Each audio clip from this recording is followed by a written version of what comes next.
damn show. They hate it. What? Hold on. Wait a minute. Make black hair great again. Hold on. Wait a minute. Now, woo. We're coming. Get our check. Cheryl Morrow, the one, the only, the hair oracle. Well, I think it was Red Dot, and then we also had a cosmetology school instructor in the chat, Miss Denise West, Michelle Allen, Miss Foster. Dang, I missed your name. It's always nice to see Miss Foster in the chat. Michelle Allen, you know how much we love you too. What? About a whole lot of peace. Cheryl, you order that in a bag of chips. Your hair. What's happening, blacks? How you guys doing out there? Y'all know who it is, right? It's me, your homegirl, Adosha, right? AKA Key Lolo. All right. Okay. And y'all know who that is over there, right? It's my homegirl, the one and only Cheryl Morrow, AKA the Hair Oracle, and it's going down in the chat tonight as I'm trying to text about. We got a little plumbing situation, so I'm trying to text like I'm on the podcast. Okay, yes, it's going down in the chat tonight. Yeah, we got one. It's official. 199. We got 199 problems, and textured hair is one. Lack of textured hair knowledge. Yes, Yes, we're going to be talking about New York mandates textured hair education and training. We're going to critique this situation tonight. This is probably the podcast that made us, this is the topic that made us digress, because we were going to be talking about scalp care, but the New York mandating textured hair education was trending so much. We set into the NHBC, which, by the way, go over there and follow them. This is their lane. Hopefully they will come in and, give us some of what we might be missing. I did tag them. So hopefully they can come in. If not, they could write some stuff in the channel, right? So make sure y'all go over and check them out. That's Miss Mabin and Natasha Gasper. They're over there doing the good work, trying to make this happen in New York City. But sure or not, we're like things that make you go, we're not sold. We got some concerns about that mandate there. We're going to talk about them tonight. Sure, you got some concerns on that situation right there? We got some situations. We do got some situations. She gonna look up in a minute. Hold on, y'all. Wait. She gonna. No. I'm with it. I'm with it. What's up, Yate? I got homegirl LB. LB, I got you in the chat. Now, sure, we got a little delay on your end, so I'm going to pause and give you some seconds to respond since we got a little delay. Y'all come on in the building. It's going down. Yes, it is. Yes, it is. We have a wonderful guest we're going to be bringing in a minute. All right. I know y'all like, who y'all got coming on? Oh, hold on. She cute, too. Hold on. Y'all know we'll be bringing on the ugly people. Hers real pretty, okay, and she's very intelligent. She does some wonderful things in the world of real estate. Here she is right here. All right, her name is Ms. Camelia Dabney, and she does some wonderful real estate here in Cleveland, Ohio. We're going to be participating in the podcast Summit Cleveland, and I want her to come on and talk about why this type of situation we're doing here, promoting yourself, is so important. Because Charlotte and I, we out here in these hair streets promoting Afro Hair Science, but there is a way to do it, all right? And we do it in all of our businesses. So what better person to come on and talk about, selling homes and promoting yourself than someone who does that for a living. So we're going to be bringing her in, and I'm going to read off her bio. She's pretty well versed in this, all right? So I'm excited to have her on. I went in the chat and was like, who want to come on the podcast? All right, let's promote our stuff out here in these social media streets, because Shan and Donnie Wiggins, they're doing the thing. But by the time me and Camelia gets done with them, we're going to give them a run for their money. But we got to learn from them first. So they're going to be here in Cleveland. That's what's going down. Just before we bring in the lovely Miss Dabney, I just got to talk about that. What's up with that fool calling out? I tell you, if you don't open up the straight over moots, That motherfucker moving. we gonna kick your.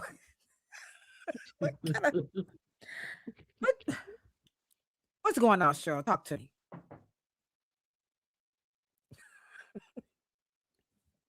Wait a minute, didn't he say? Wait a minute, didn't he? Delay, but I know, but wait, didn't he say peace to Allah? He said peace to Allah. He did say that. He did. You may have to switch. He said, I thought he said, all praise. What's up, Shakespeare? I mean, You want me to switch out? I'm really a fighter, right? I would say, I ain't no killer, just don't push me. What's up? Yes. You want me to switch out? You think I should switch out? Come back in. Hold on, Miss Dabney. She's gonna go out and come back in because. Yeah, because it's we got to get this tonight. We ain't gonna be messing around. Hold on, she gonna come back in. What's up, King of Lock? Hey, Kafele, I want you to stick around because I know you're gonna say, Ladosha, I tried to tell you, but you didn't want to listen to me. I know, Kafele. I know, but I'm gonna get it right. I'm gonna get it right, Kafele. By the time tonight is over, you and Sugar gonna get me together. There she go. What up here, Oracle? What's up? She coming through. You got it? I'm here. All right, there she go. All right. So we can't fight the president, right? I just think that's so tacky, like the way they let him just talk like that, and he a sucker, he can't bust a fruit in a grapevine, and peace to Allah. I just never thought I'd live to see this day. But anywho, don't he know he? I know, but don't he know he Christian? Oh God, I can't even. Ugh. I'm so embarrassed. I am literally embarrassed. I think he was trying to I think that was more like I think that was a threat, I don't know. I don't know what it is. I don't know what it is. No more, because we're gonna prevail anyway. I don't know what it is, but he needs to stop. I like it. See, this is why I love this chat. Here we go. Check that out. There you go. Our clock. He's a sucker. That's what I'm saying. Come on, watch it, sucker. He's a sucker. All right, I like that. All right, but I tell you who ain't no sucker. This lovely, lovely young lady we are about to bring in, who I'm so thankful that she agreed to come on to the podcast and welcome everybody. She is a real estate agent here in the greater Cleveland area, and I invited her to come on and really talk about, why promoting yourself on social media is important, because we have a lot of people out here on this podcast, which, by the way, this is America's favorite podcast. That's right, the Afro Hair Science YouTube channel. And this segment is the dumbest. Now, tonight, you can't get no dumber. Look at my face. The dumbest shit that people say about black. We're talking about New York mandates I got a problem with the textured hair education and training podcast discussion. So we're going to bring in, without further ado, we got some people in the chat. Thank you guys so much. Kafele is rocking it out over on Instagram, the King of Lock. Y'all make sure y'all go follow these people. I'm also going to drop her Instagram handle in the chat as well, especially if you or someone who's interested in getting a home or have some questions. Then the lovely Camellia R. Dabney is going to be the person to help us out tonight. So there's her image right here. So y'all know what we got to do up in this chat when we bring our cousins on, got to take your left hand and your right hand, you put it together. And let me get some sounds coming up in here. And let's welcome the lovely, the beautiful lady, real estate agent, Ms. Camellia Dabney. Here she is, guys. She's coming through. Hey, what's up? All right. Happy to be here. Oh, come on, put your hands together. All right, y'all coming through the building. I told her what some people gonna be in the chat now. One more time. There it is. Thank you. Thank All you. Thank right, all right. you. Oh no, thank you, Cheryl and I and our social media Welcome to our family. world, We're Camellia. firing on all. Glad to be here. Yes, yes, we are firing. We are firing on all cylinders. We are on Facebook, LinkedIn, YouTube, and Instagram. And I am going to, before I read off her bio, let me put up all her information because y'all be like, where's she at? Where's she at? So there she is right there on Instagram's Her Investments LLC. And so I'm going to read off her bio. You guys can know a little bit I'll be right about back. her because I got a little bit of intel while we was, I'm while we was waiting in the chat. What's up, Raven? Hey, Raven, I miss you, Booski. All right. Oh, we got beauty under one roof. Floretta, what's going on? Cafele said he ready, Cheryl. Cafele say he is so ready, it don't make no sense. All right. All right. So let me take a moment out and let me read her bio here so we can know more about who she is than me just saying she's more than just beautiful. You know, old folks, we always call young people beautiful. She claims she's a certain age, but I don't believe her. Anywho, so here she is, Camellia R. Dabney. She is a real estate agent based in Cleveland. She's laughing because you know it's true. She's a real estate agent based in Cleveland, and she's known as the resourceful agent. We'll talk about how she came up with that name. She's passionate about helping renters become homeowners. Ooh, I'm gonna have to take some notes tonight because I read it. Educating first-time buyers and connecting people with the resources they need to build generational wealth through real estate. All right, that's one of Cheryl's favorite topics is generational wealth. She I also love works it. in the nonprofit space, supporting families and communities programs. So empowering people with knowledge. Ooh, I like her. Oh, extra. With knowledge and opportunity is really, really important to her. She's happy to be here and connect and be of a resource and to connect with anyone who needs guidance on the path of becoming a home owner. So again, thank you so very much for coming on to the Thank you. podcast. So you have Her Investments LLC. So tell us a little bit about before we get into who you be. What is Her Investments? So what type of homes, or give us a little backdrop of Her Investments and the services that you offer. Well, the name Her Investments really stems just what it is, Her Investments. I love connecting with women. I love connecting with entrepreneur women. I've wore so many different hats throughout my life. A lot of my friends are self-employed. I from employee to self-employed to credit people who do credit, people do Scott. So the things about Her Investments is I created that name because it's so many, don't beat me up guys, but it's so many of us women who are evolving, who are owning business, who are stepping outside of the normal what society says we can and cannot do and becoming more. So my company is all in about investing in her and I am her. So that's where I came up with Her Investments. What was the other question? I'm sorry. Oh, I like that. Yeah. Mhm. Now that's the no. That was the question. I think that's very now. That's not what I thought you was gonna say because you know I'm from the hood now, Dabney. You know I'm from Miss Camellia. Okay, I but am that I too. didn't think it was going there. I thought you was gonna. That's what I am too. But yeah, so I didn't it's think all it was going there, but I thought that was that yeah, I thought that was very powerful. So now it's all about investing in yourself. So now, so when you talk about people investing in themselves, what is it about home and generational wealth that you want people to know the most? well, Ownership in itself is about generational wealth.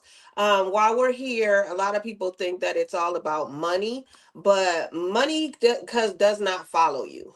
There's so many situations where somebody passes and the family is left with nothing or scraping to get by, the burial expenses, you name it. But ownership creates something that you can pass down. So generational wealth to me means owning something. A lot of times, especially in our community, we tend to take care of other people's property by renting. A lot of times, especially in the markets, a lot of different markets who have very the money. Well, let me see how to put it. So when there is real estate that is cost efficient or easy to come by or whatever, people tend to come from other states where it's harder to buy and kind of like change the whole economy.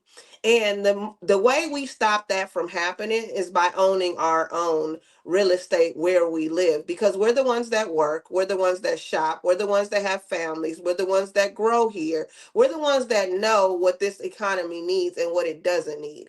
And a lot of times people from other states, other countries come in and they buy up and they project on what they're trying to pull out of our economy. And sometimes that doesn't look like what our economy needs, or the people here for that matter.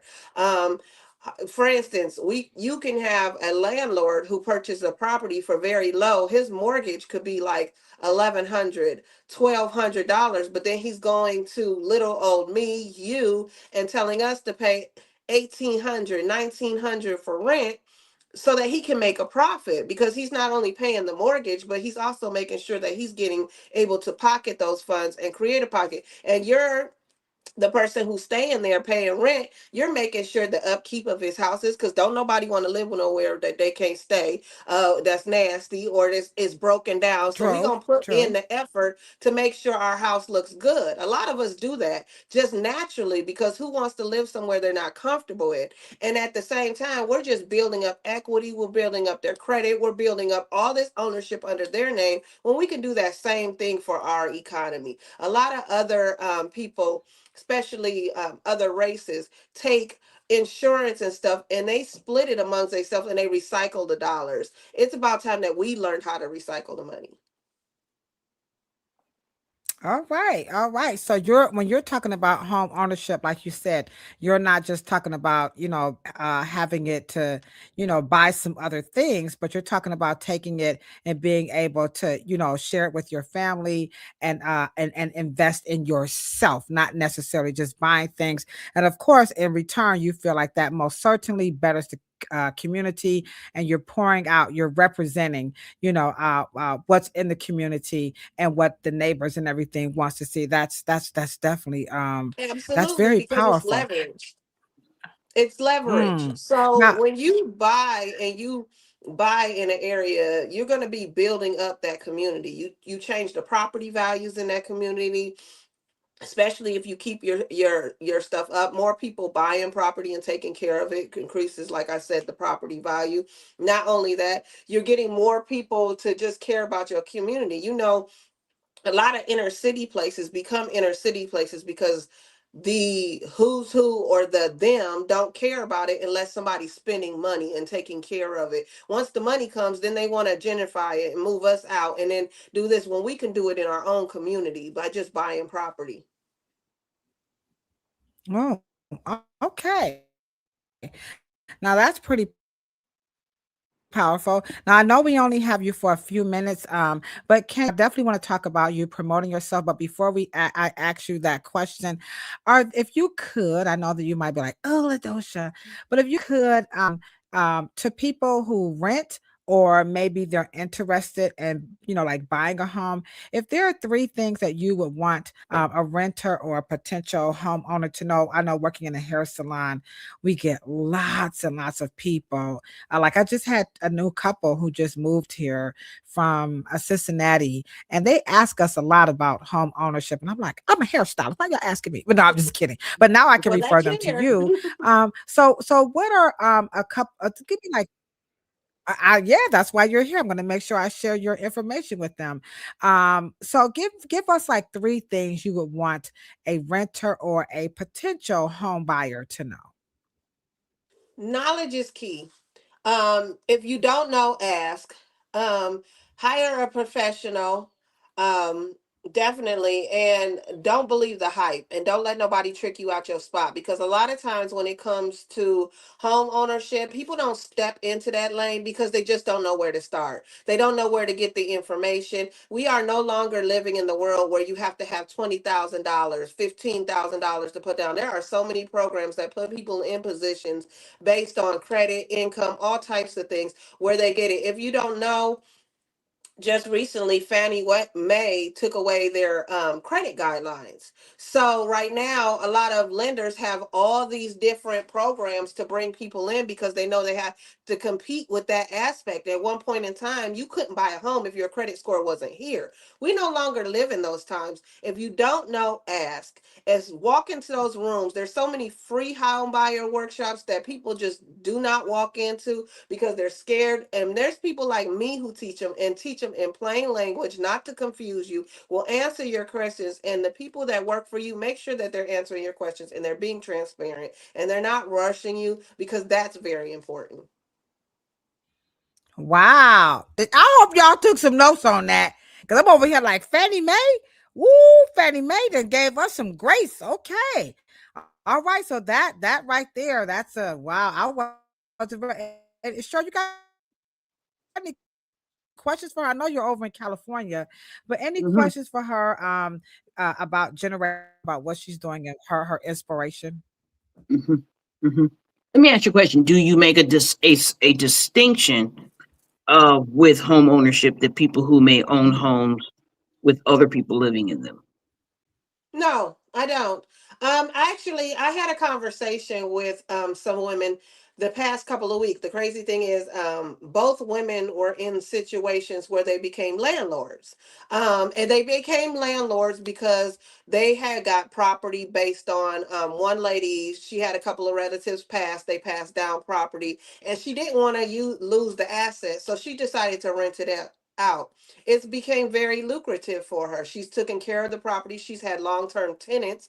One of the things that I think is very important is when I come across landlords that own property and they own property in the city or state they live in, they tend to take care of the properties more. When you have these people that stay out of state, they have trying to do everything themselves, so they're not aware how the condition of the property is. They're not able to make repairs. And I find that even if you decide to invest in real estate, as long as you're taking care of your tenant will take care of you. So I don't have a distinction of it, but I know that most people who do invest in their own city and buy properties and rent them out take care of their properties a lot better than people that go out of country or are from another state. I also know that, I mean, don't, I hope there's no Oh, men and they don't beat me up, but I also know that women take care of properties a lot better than They do. men. No, it is a fact. oh, It's a fact. Both, every okay. Mhm. woman investor I have talked to and I've seen properties look totally different. They don't just do the bare minimum because we like to decorate. We like to be comfortable. We know what we would live in, and we're, by us being women, we have that mothering factor. Uh-oh. I don't know what happened, but I'm still here. Still here. No, you got it. We got you. You here? You here? We We see you. have We see that. you. We have that nurturing capability. When I walk into a property that's owned by a woman, it's very much remodeled. It's very taken care of. They're on it when something goes wrong because they don't want to wait till the something goes wrong goes worse. So they're right on top of it, and it tends to happen that way.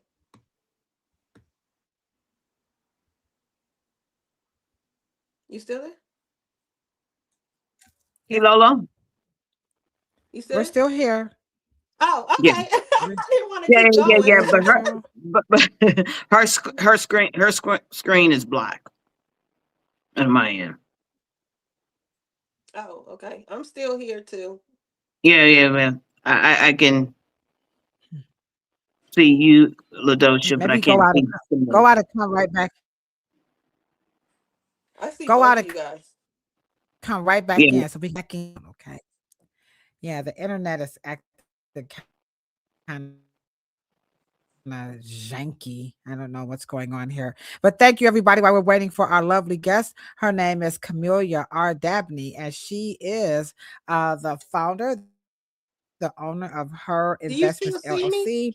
And let me just share her I don't see you. Instagram page while we're just waiting Okay, for you want me to go her out and come in? Yeah. to come back. No, we don't see you at all. Okay, hold on. Yeah, go out and come back in. All right, let's see here. All right, so while we're waiting for her to come in, hold up here and share screen. Here we go here.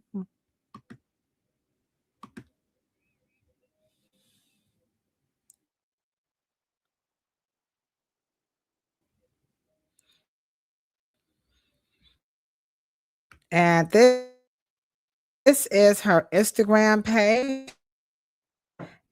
Is her L and she's going to come back in. Let's give her a few minutes. What's going on? We got our virtual co-host is in the house. We got Weekend. We got Sandra. Of course, LB, I want to hear from you. Okay, I want you to mess around now. Okay, here she is. There you All go. right. Oops. There she is. And I'm back. she's black. Yeah, She's back, thank you. y'all. She's back. All right. So that was some wonderful jewels that you were dropping. Do you want to continue on with what you were saying? I About hope you heard just everything. I renting just and how We did. women take care We of heard everything up differently to, because the you brothers know, in the chat okay. like what? yeah, we heard everything up until you were just basically sharing with us that your women clients tend to really immaculate keep their properties up, makes people want to rent them. It looks Mhm. attractive, it's very comfortable, and things of that nature. Make sure that if you are going to get those rental properties, hey, stay in the state, county, or you know what I mean, or the city, so you can be near them and watch them and keep them up. Mhm. Absolutely. All right. Okay. All right. Before we close out, I asked you to come on because we're going to be at the podcast summit Cleveland featuring David Yes. Shands and Miss Donnie Wiggins. So there she is. Oh, check out that t-shirt so by Camelia. If you can, the importance of getting your name, your brand out there, because this particular podcast is for the consumer, so we want them to know, what a credible person looks like when it comes to promoting themselves. So if you could, as it relates to this. To your interview. So if you could just share with us before you go why it is important for us to be out in the community, promoting ourselves and letting people know who we are, and maybe something to do to promote yourself. Yeah, so promoting yourself is just like what they call as marketing. At one point in time, it wasn't a big business, but now it's turned into this large business that people make literally money off of just marketing other people. But you can do it yourself, and it's very important to your business. When I first started, actually, I started as a bartender years ago, believe it or not. I worked for about 15 years as a bartender. I ran bars, I ran a mobile bartending company.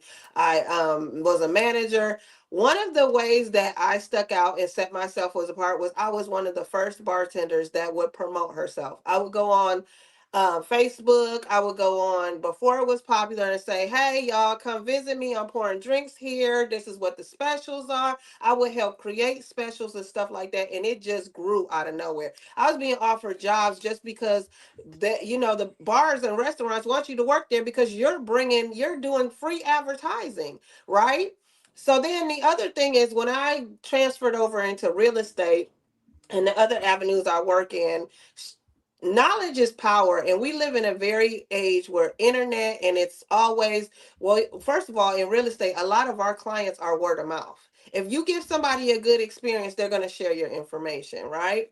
So promoting yourself is one of the utmost importance. Getting into rooms where other people, other business owners, other opportunities, people who are doing stuff like you and people who are doing stuff differently to you, someone you can learn from. Those things are all important because it's how you grow your business, especially if you're a small business owner. Because let's be real, when we start a business or we working on something, we don't have the finances to put into the money to pay for marketing, to pay for flyers, to pay for all this other stuff stuff that says those we're gonna leave that to the big business. But you can literally teach yourself so much by just getting into these rooms and networking and promoting yourself. I do it all the time. You know, I don't have a whole lot of money to shell out. I've been taught myself how to make my own flyers, how to AI is big right now. I'm teaching myself that, you know, by just going to community events, showing up, networking, marketing. You know, I made this t-shirt on Amazon. Matter of fact, this one right here, I designed it myself. You know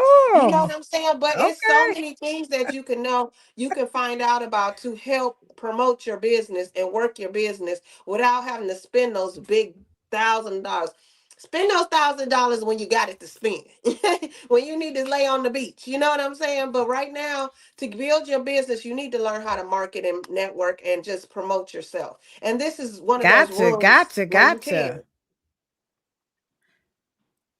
Gotta crawl before you walk. You know what they say. All right. Okay. So there you have it. You got to crawl before you walk. You heard what she said. Now, remember, guys, there is her Instagram scrolling across the bottom of the screen. It is Her Investments LLC 21 on Instagram. She dropped some golden jewels about home ownership, not only for those who are interested, but people like me who rent. She's dropped some definite jewels and given us some great advice on why you should promote yourself and how you should do it, even if you're on a streamline budget. I can't wait to meet you in person at the Podcast Summit Cleveland. And this is hosted, by the way, guys, by Local, LOKUL. You can find them on Instagram as well.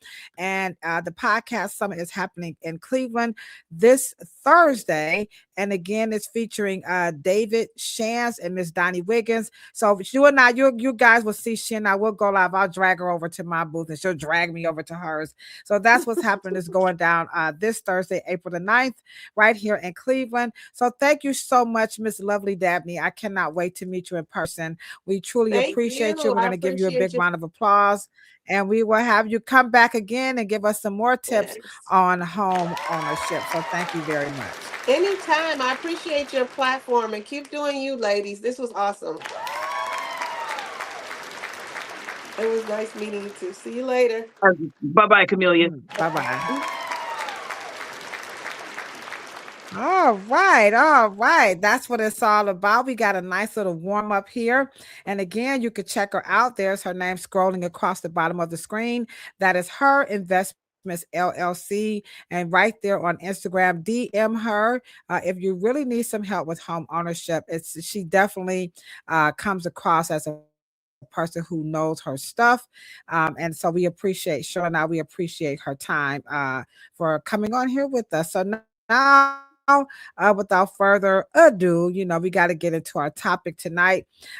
It's all about, let me just go ahead on and let me just get our ticker going down. I'll take this one down. Okay. So you guys, I don't know if you guys you guys got to be aware because you're right on here and you're checking it out. But let me just show you guys a couple of clips that we've been seeing floating across social media when it comes to this thing called textured hair. All right. So first we have New York mandates textured hair training. Beauty schools would be required to teach curls, coils, and protective styles. Ooh, okay. I was never scrolling to the left. And Cheryl said, you got to scroll to the left. So when you scroll to the left, you had a second page. New York Department of State is proposing new rules that would require beauty schools to properly train on textured hair, including curls, coils, and protective hairstyles like braids, locks, and twist outs. Their goal, if you're wondering, it is to increase access. I repeat, to increase access to skilled stylists and reduce the number of people with textured hair being turned away or underserved in hair salons. Now, sure, we're going to use this to kind of pick this apart, okay? And then their last one, okay, This is pretty content heavy, guys, okay? But we got to do this. The proposal builds on the 2019 Crown Act, which recognizes hair texture and protective styles as part of racial identity and protects against discrimination if approved. Now, again, this is in New York, all right?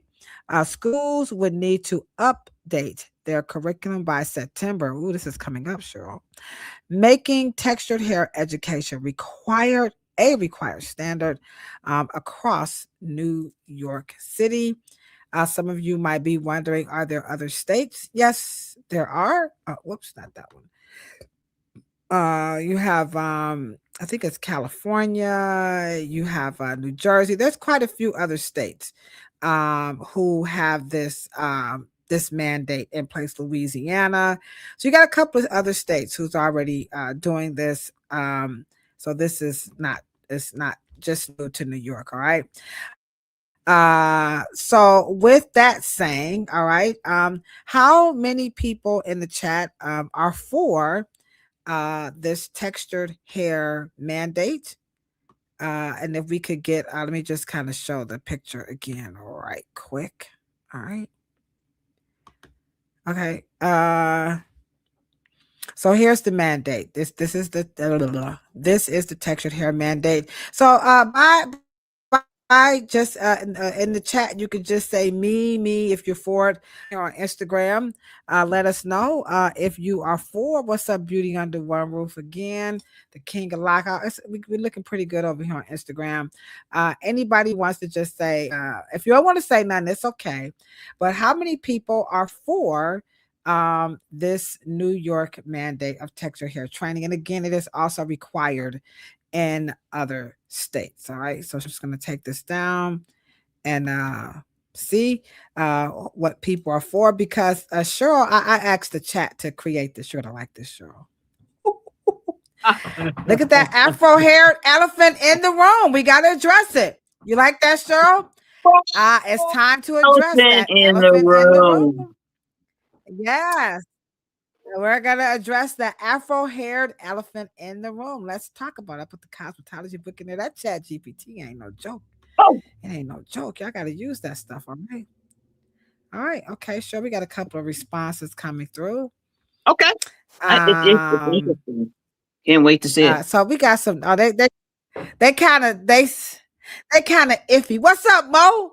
We got Mo. I'm so glad you're here. I hope you're here for it. Now tonight's gonna be a little content heavy, okay? But we got to go there because there's a lot to discuss. We got a couple of themes around this that we're going to get into it. Starting with this today is about the history.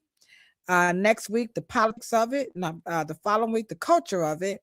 And then we're going to conclude out with the Black industry, the Black beauty industry of it. So today, we're jumping it off, and Cheryl is definitely letting us know how Cheryl, the Black beauty industry at the end, because we're going to start with that, and you're going to just absolutely keep looping it back around, okay? Because that's your biggest concern, is how this is. And now this is not only like this, because me, I was like, but once Cheryl broke it down, I was like, what you, okay? So sure, they're straddling the fence. They're not sure, okay? So do you want to go first with the concerns you have about the mandate? And then now I know what y'all gonna say, who made y'all the jury? Well, ourselves the judge jury, okay? But nothing like having a resource, and we keep telling you guys, get this book. It is called Styling Jim Crow. I want to reach out to see if I can get her to come on to our podcast, by the way. Black welder. We got one definitive no. Okay. So again, styling. So you want to kick us off with what are your concerns? This man York, and I'll look up states as you talk about it. Okay. One, I'm worried about overexposure to because of course state education is not based in Black economics. It is not. It is to ingratiate and enhance the coffers of the state.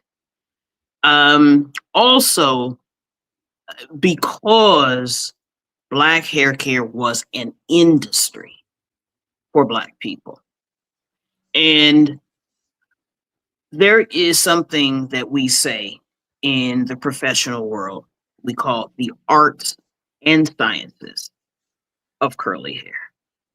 And so when we get into the ethnicity, the culture, or we get into the social part of it, that is not taking care of and protecting the industrial opportunities, which is finance and production and innovation, and to allow us all the things that Camellia was talking about in making our collective body stronger.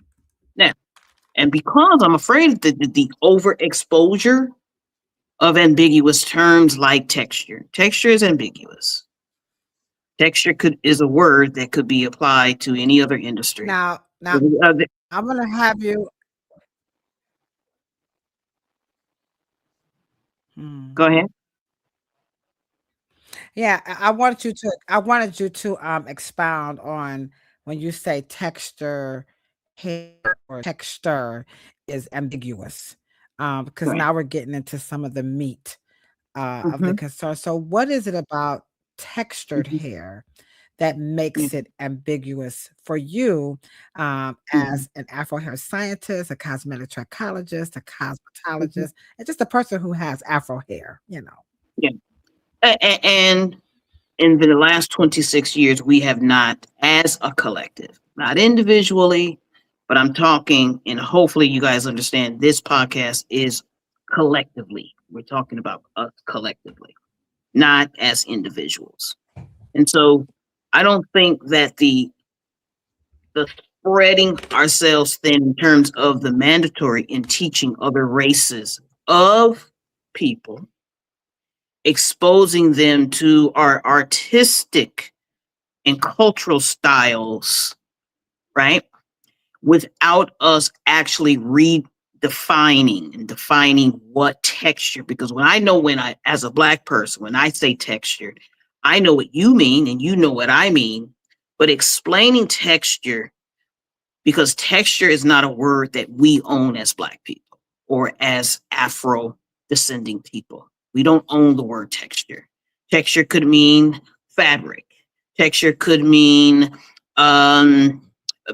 in metals. Texture could mean in paint. Textures could mean anything. So texture is one of those words that's ambiguous. And then natural, obviously, we've been toiling with this for the last 26 years. Natural doesn't have a Black affinity. Now, as a Black person, when I say it, I know you know what I mean and I know what you mean, but we are not going to be explaining this just to Black people if the mandate is established, because at that point, to a Filipino or to an Asian or to someone else, the texture and natural does not mean the same thing to them. And so I think that we have a lot of house cleaning to do before the mandate, or if that's even needed, because economic freedom, which we've had from the turn of the 19th century, and in the 20th century, I mean, we have had industrial power, something that's exclusive, that we had the majority of the equity, we had other things in technology and things that we were doing. And so it just reeks that we're about to give away that wealth that could be encased into what we call generational wealth. Just sounds our linguistics to me are failing us in the subject of mandatory textured education. If that makes sense. We're having a really bad delay. Maybe you could kinda maybe you could scoot over to the window to get some more I'm to the window. internet. Because you're No, but chopping up I really, really yeah. good. Is she flowing good, everybody? Let me know. And yeah, let me know if she's flowing pretty good because Well, she's you're getting freezing good, on but my then it kind of end. chopped up a little bit. So let me know how. Yeah, you're freezing up on my end, actually, too. Hmm. I can go into another room, but I can go out and come out, go back in and come back out. But Yeah, I don't see it. Yeah, keep going. Don't go in, don't come out. We'll make it happen. We'll make it happen. but no, I can actually go in to another room if Mhm. that'll help.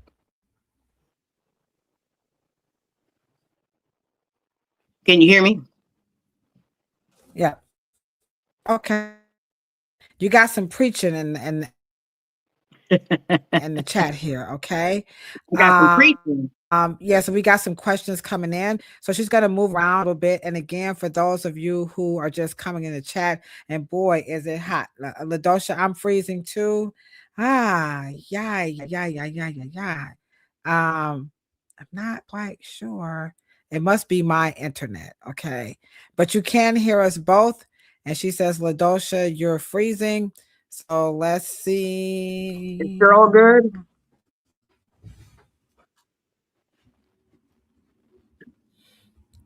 Yeah, my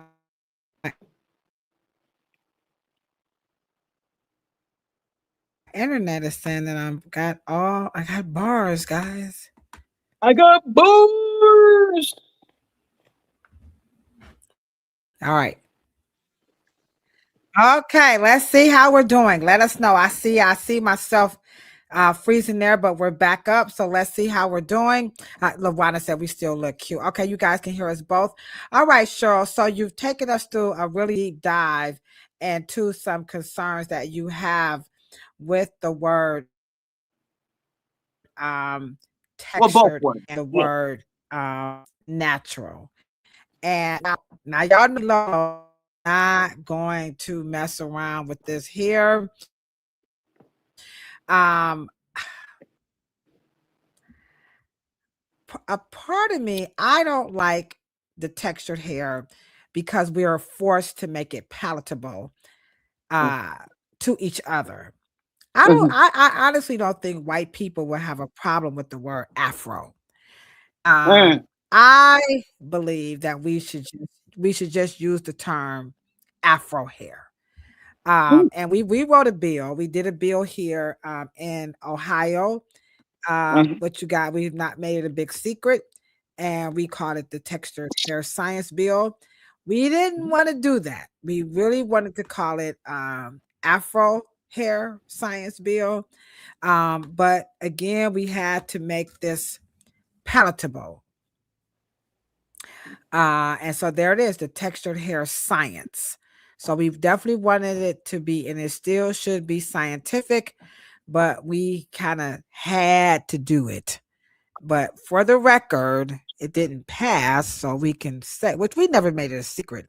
We did not like the whole textured hair science bill. And I think that we are forced to use the word texture because a couple of people have a problem with the term afro hair. They Now, do. if you're one of those people in the chat, let me know. Let us know right now because the texture is affectionately, appropriately called afro hair. And that's the term that I would like because when you say afro, you get the whole gamut and it puts the consultation back to the professional who Yeah. can have the professional conversation about your unique fabric because no two heads of hair are alike and it's totally utterly impossible to classify afro hair. No two heads of hair are alike. It is as unique as the person on the Mm. head which it lies. So I don't like the word texture because we are forced to have to use it to make it palatable for Black people who got Yes. a problem with having Afro hair. That's Mhm. I believe that in my heart. Yeah. Now, if I'm wrong, then tell me how I'm wrong. Cheryl, your turn. We gonna go back and Um. forth on this. Cafele, I see you in the chat, but y'all come on, don't let it Yeah, but be don't by hold it, ourselves, don't hang okay? us out here. Uh, Let me just say this. You know, I know we are trying to get to a African descending kind of uh affinity here. And one of the things that is very difficult for me as an heir of Black hair care, I don't understand what is wrong with Black and the word Afro as it pertains to our economic exclusivity.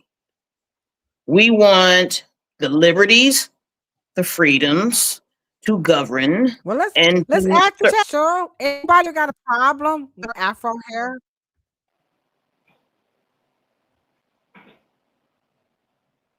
no, you're asking them? And I'm just waiting on them to respond. Keep going, Cheryl. Keep going. Yeah. I just asked. Yeah, I'm asking them. Yeah, anybody got a problem replacing textured? And let's just call it what it is. It is called Afro hair. If you got a problem with that, just put in the chat. I do. I don't like Afro hair. So Yeah. drop chat, Cheryl. Take it away. I'm about to mute my mic so I don't interrupt. So go. Yeah. And for us just to basically just have an alignment, some resonance culturally, so we know where our economic focus should be. Our economic focus at the turn of the 20th century was for us to create curriculums that were synonymous with some of our, as they would say, birth texture. We have different cultural, different set of standards. We have a different philosophy. We have a different chemistry. And the science framework is different to do our personal care. And I don't know why we have to use words that we share with other racial groups that are texture belongs to everyone. Natural belongs to everyone. And as I stated before, and see, this is the art of linguistics, especially when we get down to our special, exceptional issues with being in the Western world. We have to be cognizant of that. And because they have economic implications if you don't peel yourself out linguistically. And I know, because we can't just go on us communicating with each other all the time. And when we are going into the marketplace, as Camellia was saying, we have to be what we call distinctive. And that is what worries me about a mandate before we get those things settled on and we are not, and we become aligned on them. And so we have a set of truths built into one philosophy and in one economy. We did have it was called Black hair care. Black hair care did encompass dreadlocks or locks. Black hair care did encompass braiding and cornrows. Okay.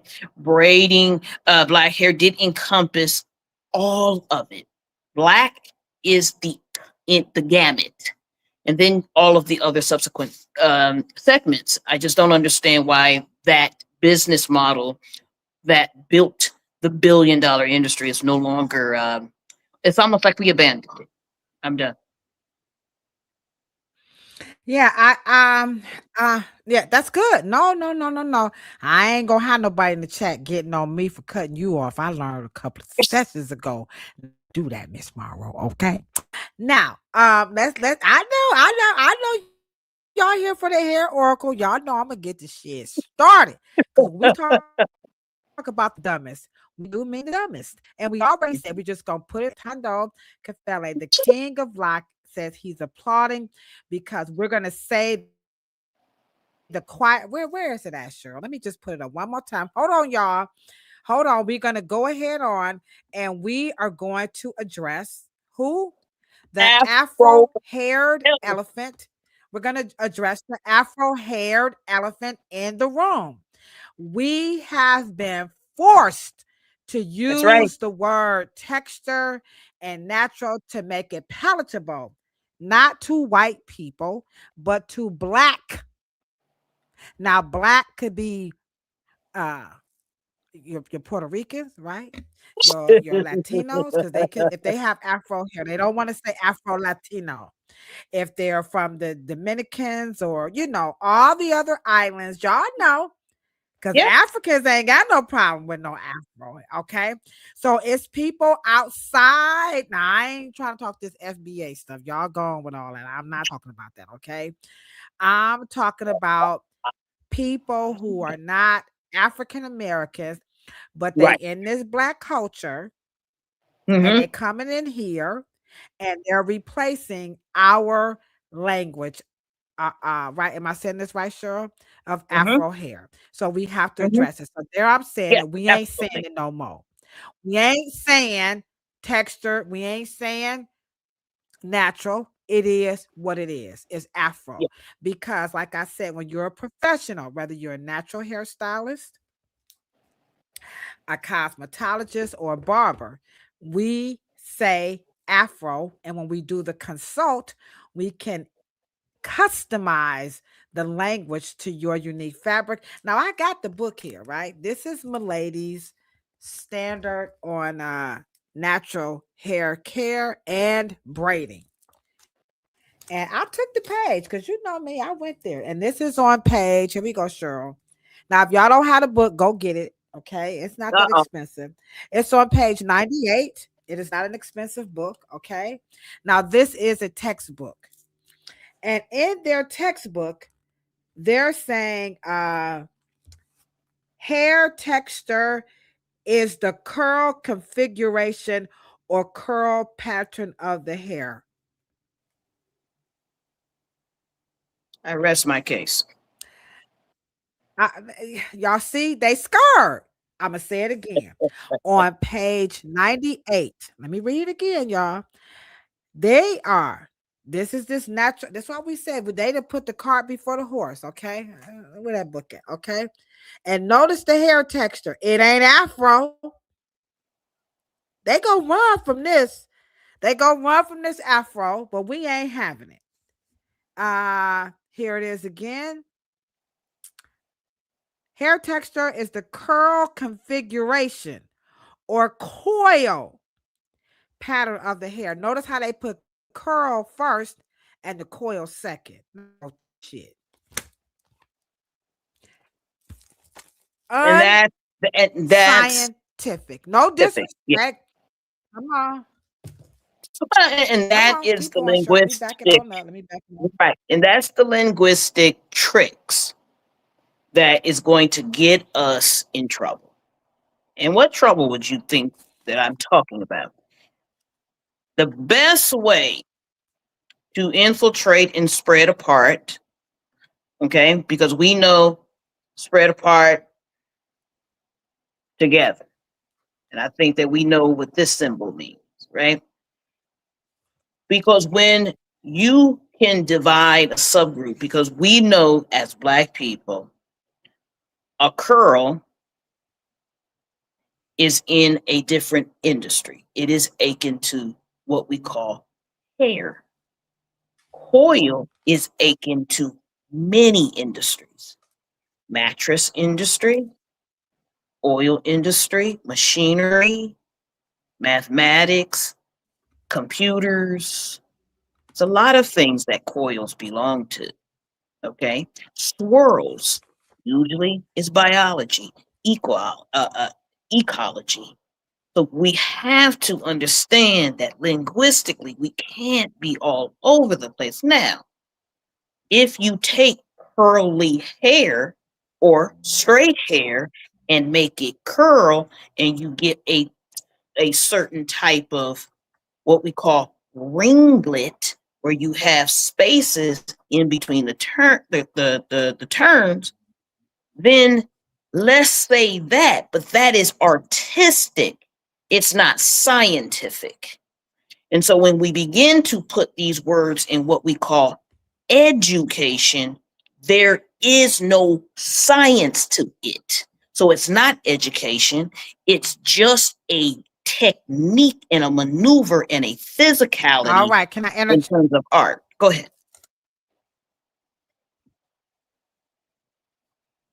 All right. So now, because we got to break Cheryl down just a little bit before she go a little bit further. Now, here we go, Cheryl. They feeling you now, but we got a little concerns. Okay, Cheryl? So let me go to here. I'm a UK.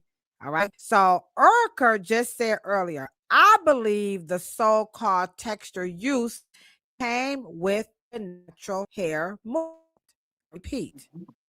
I believe the so-called texture hair movement. Then Kay, who I love so much, she came in and she says, well, you can't blame the consumers.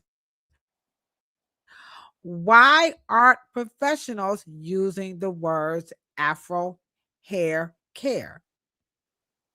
Now, Well, I'm let me just just going to be well, honest, let me just be and y'all clear can about correct me if something. I'm wrong. Right. Go Let me ahead. just be clear. Let me be clear about something. This is not about a person after they get a license, what they are doing individually. This is what we're talking about is the collective must be on a set of truths to correct content creators, influencers, and the media. Because those are how we get these words in what we call secular populace into the vernacular of Black people. Individually, professionals could be using it. But because when we say Afro, there is no typology, there is no types. When we say texture, all of a sudden, all the types are considered. But that's not what we are talking about when I talk to a Tondo Cafele. When our mouth is moving and talking about hair and curls and stuff and kinks and naps and things of that nature, we assume what we mean because we're Black. When you base your edifice, the hallmark, the bedrock of your educational efforts by allowing the state to mandate texture, natural, those words are so ambiguous that we are not going to actually be serving the demographic, which gets, as you guys call it, in the 4 CBA range, those are Afro textures. And we're going to get into this semantical education curriculum that is going to include, because when you Google, guys, curly hair, Black folks don't come up. When we Google textured hair, now natural hair, you may get it because now it's a colloquialism. But that's what I'm basically saying that we need to be very careful of. And I believe that all intelligentsia, like we are trying to form, need think tanks so we can get on the same page linguistically. So things, calling things by their right name is wisdom. That's the whole point. Don't get in my brain. Thank you. Okay, do you understand? And so that's basically what I'm concerned about.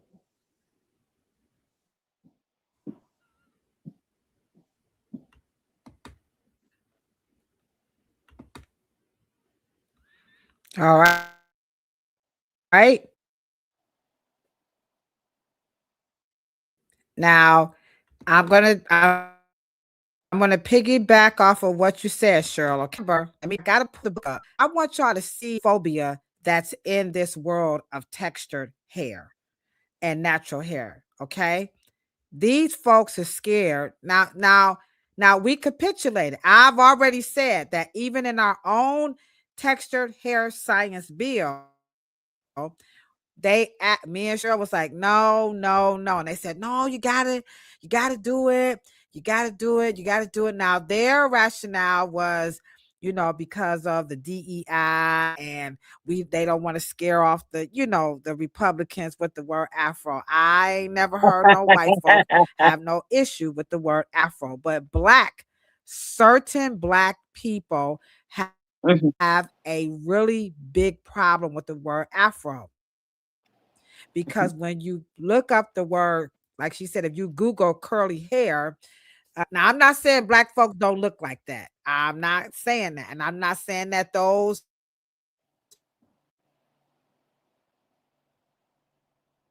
ain't black folks, because they very well could be, though I doubt it. But I'm just saying. So we're hoping that they would come into the chat and kind of get us together on this. You know what I'm saying, Cheryl? Absolutely. But I guess that's just not gonna happen right now. Maybe they'll come in a little bit later. We still got some time here. So let me stop sharing. And again, I'll read it again. Sure, I got to do it again. On page 98, hair texture is the curl configuration or coil pattern. So that right there is just showing you that is all they think about. These people, but I will give them credit. They remain afraid of the word Afro. They got the complexion, but the hair, that ain't it. You want to know why, Cheryl? Because when you get to the back of the book, right? Now get the book now. Don't cook it up. Look it up. It's on page 198, 199. Okay. Now they gonna show you some Afro hair, but they still calling it what?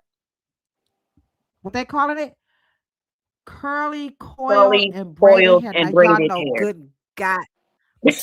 Now you know good God dang on well that's Afro hair. Cut this shit out. Now this is the dumbest shit. The dumbest shit that people say about that's not that's Afro. And that ain't how you wash it. Not scientifically. So that's where we're going with this, Kay. It's the science that we got an issue with. And we've been served and we've been pushed and pressed to not use the word Afro. Yeah. And they'll show that clip. When they back in the 60s, Afro, lady from the past, but they won't use the word. How the hell are you gonna write a whole law, a whole bill? Now the outside of ours say texture, but the inside say Afro. Well, and let's also understand that outside of our bill, the outside of our bill, it does say texture, but when you get into the meats of it, it does say Afro. But we had to, on the cover, we had to. I don't know if they had to do it too. They maybe they forced them to do it like they forced us to do it. We'll see. Well, the operative word here is science, because we understand from the state, the Consumer Affairs Department in your state only can make sure that they train you to pass a test. Now, here's the thing, y'all watching out. Because you're going to mandate, I guarantee you they won't test you on it. Uh-oh. Hold on. Oh, what? Now, so I got it. Keep going. I'm gonna pull it up. Keep talking. I gotta do it. Okay. Now I'm doing it. Yep. Keep going. Okay. They won't test you on it. They're just gonna stick it in because they're gonna satisfy the bill.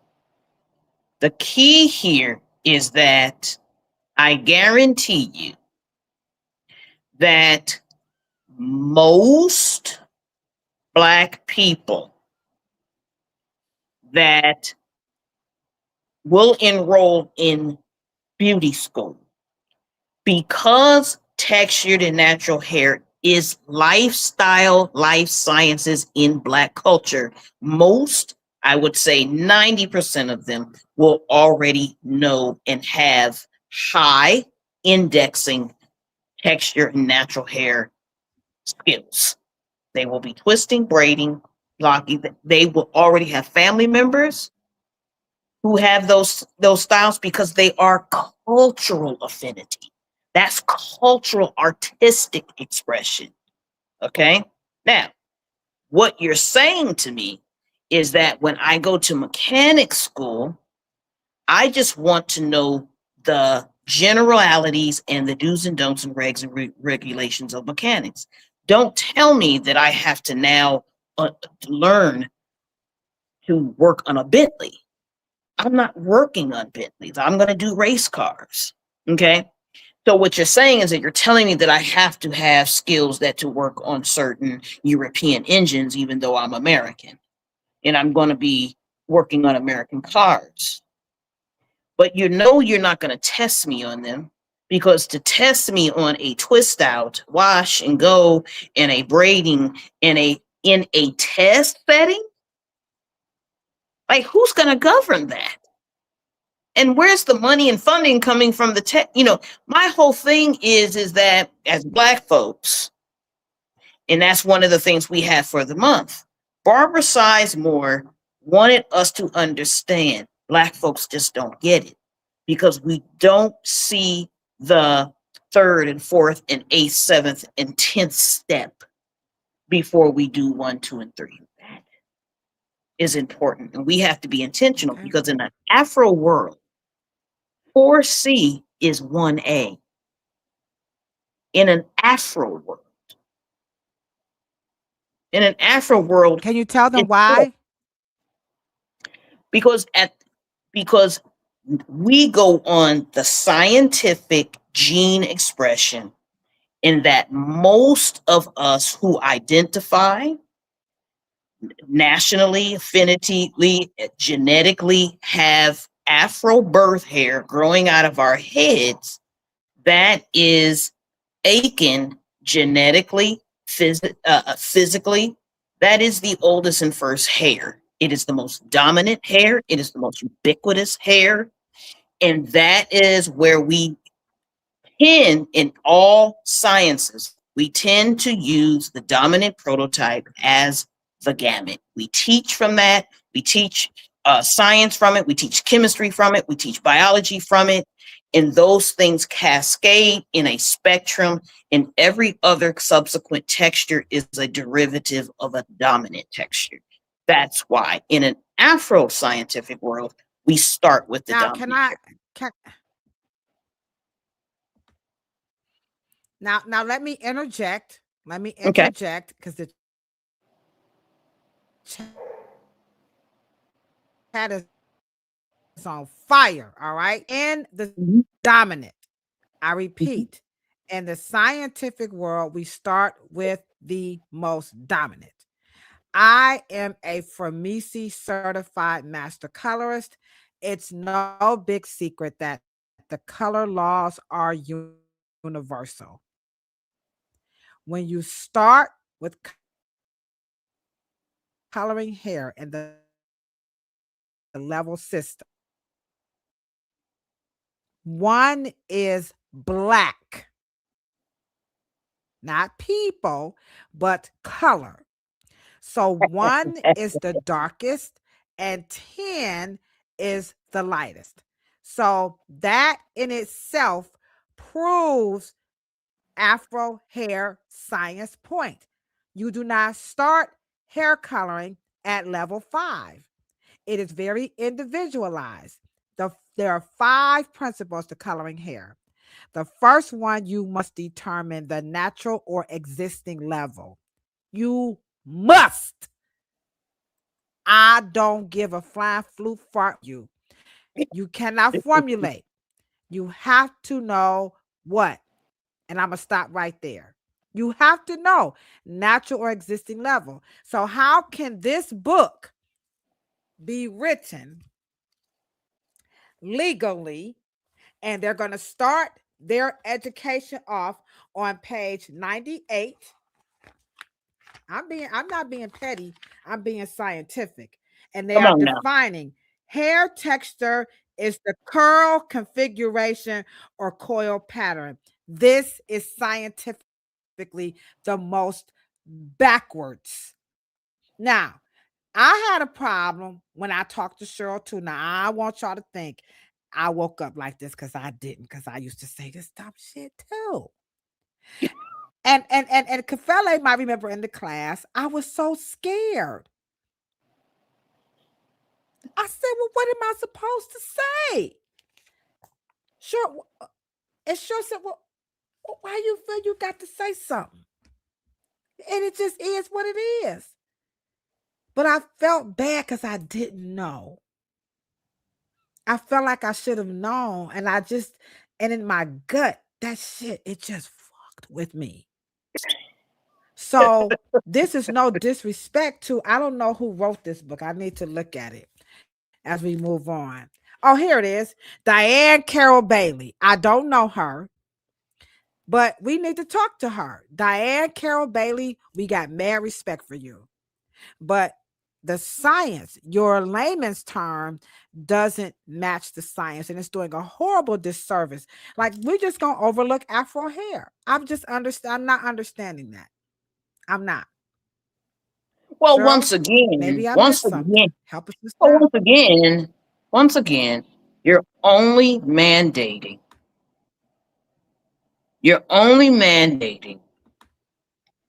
that people learn the artistic expression, which creates competition, which creates other issues. Because if you think that all you have to do is go in and correct and reteach and unlearn Black folks or Africans or other immigrant Black folks to doing something differently, or you're just, maybe do this, do that, do this. Wait until you have the world's people screwing around with your hair. And they are artistically doing it this way versus that way versus this way. And then Black folks step in and say, well, culturally, that's not how you do it. Okay. Now, I do realize that we have to have the trainer. And then, of course, because we're assuming that there are plenty enough people who are qualified, because then people are going to say, well, what is the qualifications? I want you guys to understand something. You may be able to teach somebody how, in terms of technique and physical methodology, but the Afro science is where we industrially are distinctive, okay? Because we have a different type of set of chemical principles. We have a different ecosystem. We have a different matrix and interface and how we relate and how we are communicating with the customers. This is not to be played with lightly in terms of us just using, let's just say, the Ulta Beauty lawsuit issue. Because in my opinion, those girls that walked into Ulta had no business in there. They already knew that they were screwing up when they walked in there. That something may not quite be culturally aligned. But All right. and let me just say that. Hold on, Cheryl. Let me get it. Let me get it. Now,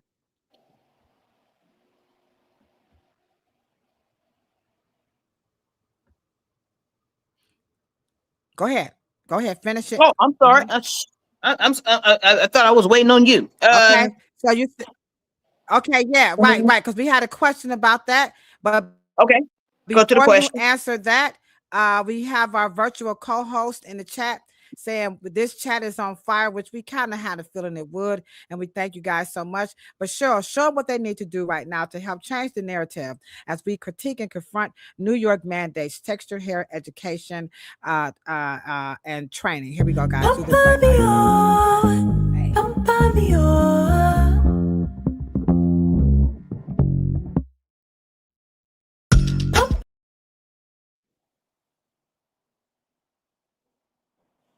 Yeah, now that question came up by Kay. So if you could, what's up, Pooh? We see you in the chat. Kefele, we got the link in the chat. Anybody want to come on in? This between A and B conversation, see y'all way in. Go ahead on and drop that, tap that link, and you guys are more than welcome to join us and give us your school of thoughts as we discuss. And we are critiquing New York mandates texture hair education and training, and already jumping it off. We're doing pretty good. But the issue is the term Afro. They don't like, they're afraid to use it. But we have a question, Cheryl, and this one is about, and I think I deliberately, here it is. Yep, I knew it was going to come up. There it is. She wanted her hair done for a special day, and she left. A Black woman is pushing for changes in the hair industry after claiming in a lawsuit. She did file the lawsuit. Ooh, okay. That she and her 7-year-old were turned away from an Ulta beauty salon in Manhattan because of their hair texture. And sure, before you give an answer, remember now, the reason that New York was saying this, and I'll just read the last paragraph. The goal of why New York is going to mandate this by September 2026 is to increase access to skilled stylists. Now, remember, now you ain't supposed to have your motherfucking license at this point. So how you already entering the school skilled? I digress. And reduce the number of people with textured hair being turned away or underserved in salons. I got a problem with the goal is to increase access to skilled stylists, because Cheryl just told you we're coming into the cosmetology schools. I would say 70, maybe 80% of us already know how to braid, twist, do twist styles. We already know how to do this. Okay. So and we're going to talk about that right quick. But Cheryl, take it away. Kay has the question. What are your thoughts about this particular lawsuit? And again, you guys are welcome to hit that link. It's got the star by it. You can come on in. And are we the only ones? Are we crazy? Is it just Cheryl and I that they are afraid to use the word Afro and textured and natural hair? So Cheryl, what's your take on this lawsuit? I didn't really know it was a lawsuit, but I guess it is a lawsuit. Yeah. Okay. Right. First of all, unfortunately, the Crown Act is not appropriate here. Okay. That is not hair discrimination. Okay. That is a private entity that is not a part of or caught up to the demand, or even if it is a demand, because we can't scream that the borders are open when we already know goddamn well that the border wasn't open.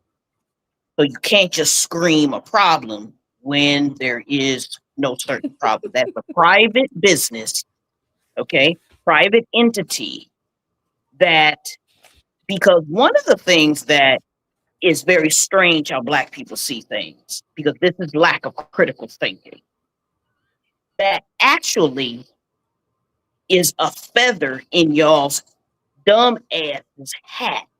The feather in your hat, because guess what? The woman that was on the floor at Ulta ultimately knew that that 7-year-old and the mother would require a certain set of skill and cultural affinity and a cultural sensitivity and a cultural linguistic language to even style and satisfy the customer.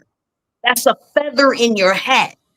My question to you is, why do you want to give that away and mandate that a Filipino, Asian, Latino, Spaniard, European, or a British or some other person, why are you concerned with them knowing how to do it, and then say that we need to build Black business and build the culture for the culture, Y'all got to make up your mind which side of this argument you guys are on.